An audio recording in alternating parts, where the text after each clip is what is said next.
Sengol. What is it?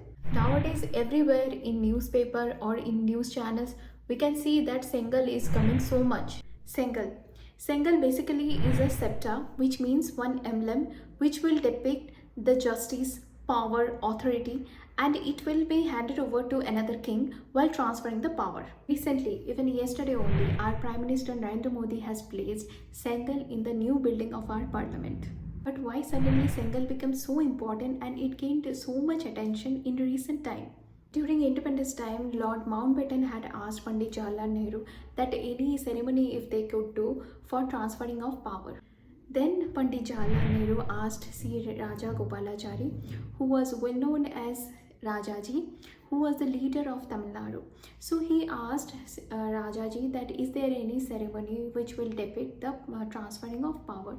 That time Rajaji referred the Tamilian history, which is our indigenous, actually indigenous history is basically from the southern part of India. So Rajaji referred about Cholan dynasty, that how they used to transfer the power through Selgon ceremony. So for a ruler carrying the Selgon, it was a big pride for them, and not only pride, it was having a great responsibility used to be handed over to the next king. So Rajaji then requested one organization which was a Shaivite mutt, Thiruvattudurai Adinam. It was a organization since the 16th century. So he requested them to organize the ceremony.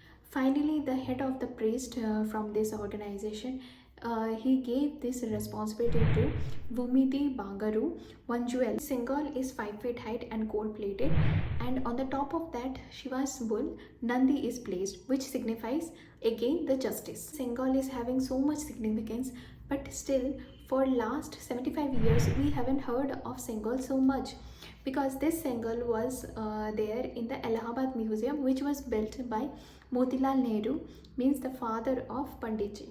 Recently, when our Home Minister Amit Shah has raised this issue of Sengol ceremony, lots of controversy has started around this, that this story was not true, the story of Pandit Jawaharlal Nehru Sengol ceremony. Even Hindu newspaper also mentioned that they have reported all the minute events of independence ceremony, and how could they miss this so much important thing? Even in other side, Tamil Nadu government has proudly published the role played by Shaivite mutt from their state in Hindu Religious and Charitable Endowment Development Policy Note 2122.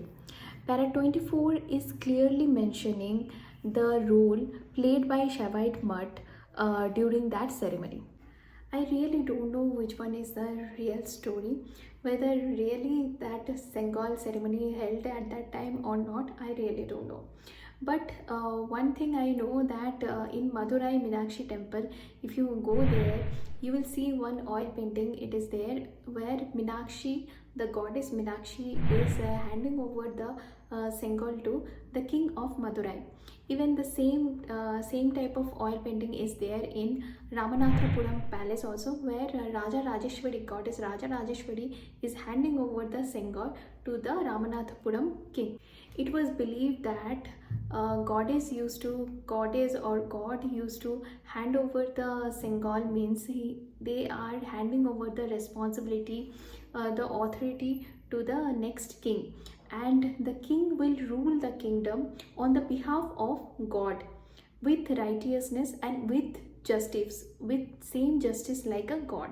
Now I think you can understand the significance of Sengol, that how important it is for one kingdom, because with this it will remind the king that what is his responsibility towards the kingdom. But in real life, God cannot transfer the power or transfer or handing over the Selgon directly to the king. So this ceremony will be held by the priest. So priest will arrange all those things, and priest ultimately will handing over this Sengol to the king. Now the controversy is that this is the threat for India. Is it really so?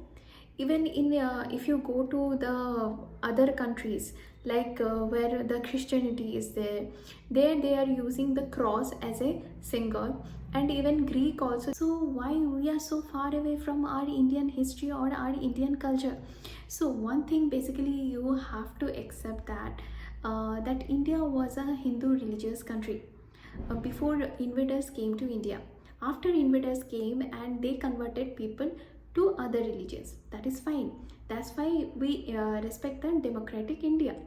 But every time, whenever we'll be reviving our Indian history or our own culture, that doesn't mean it will be threat to the democratic part of India.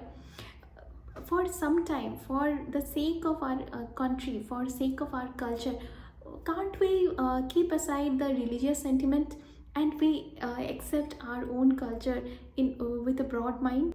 So friends, India is a wonderful country and we are blessed that we are here, because so many languages, so many cultures all together we are living here, and we should respect each other's cultures and their languages and keep thirsty to know more about our root, our Indian culture, our Indian history, our Indian heritage, and nothing should stop you to know more and more about our Indian root. So if you want to bring more informative videos like this, then please like, share and subscribe my channel, which will motivate to bring me more videos like this. Namaskar, Modrima.